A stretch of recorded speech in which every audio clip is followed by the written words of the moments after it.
Another question. What's the point of finding out what the most expensive thing in the world is? None. There's no point. But hey, you're the one who clicked on the video, so maybe don't be so judgmental. And to answer the first question, let's set a few rules.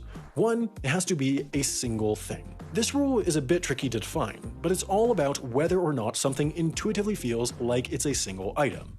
For example, we would accept something like a pepperoni pizza, which is made up of multiple things: sauce, cheese, dough, pepperoni, cholesterol, but that all comes together to make one cohesive, delicious item. But we would not accept something like New York City, because New York City is made up of many disparate things: skyscrapers and bridges and subways that don't work, and a series of mayors who look like Halloween monsters. 2. It has to really exist. It can't be some theoretical thing that would be expensive if someone made it, like a gold-plated elephant or the Mona Lisa riding a T-Rex skeleton eating a Fabergé egg. It has to be a real thing that really exists. 3. It has to be accurately priced. Things can get tricky here because a price can technically be whatever the seller says it is, regardless of the item's actual value. For example, if I take a pencil that I own and say that it would cost 400 trillion to buy it off me, that doesn't make the pencil the most expensive thing in the world. It just makes me annoying. So we'll base value on one of 3 things: a previous purchase of that item, the cost of creating the item, or an expert appraisal, and then we'll adjust for inflation. So now that we have our 3 rules, let's get started. If you Google what's the world's most expensive thing, the first answer you're likely to find is antimatter.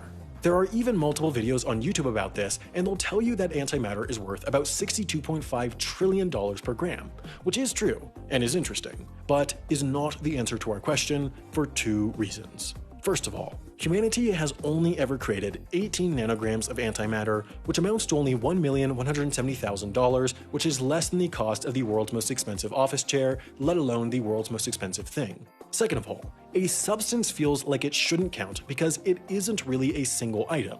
After all, if we allow substances, I could say the answer is all the world's gold, which is just a really lame and boring answer. So let's keep going. Right now, as I make this video, Apple is the world's most valuable corporation, worth $1.164 trillion.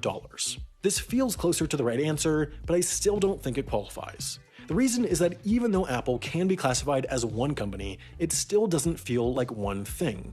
Apple consists of separate factories and warehouses and physical stores, plus employees, intellectual property, and now, for some reason, a TV show about Jason Momoa being blind, and that's just 2 different stuff to all count as one thing.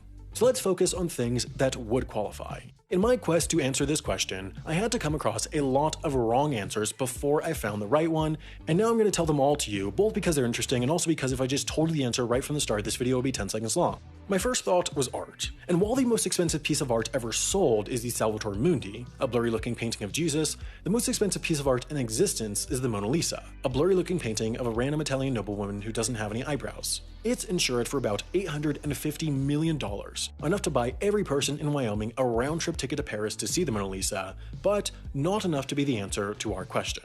Then, because I'm me, I looked at planes. Except I didn't because this episode was written by my writer Adam, but I guess that means he's learning.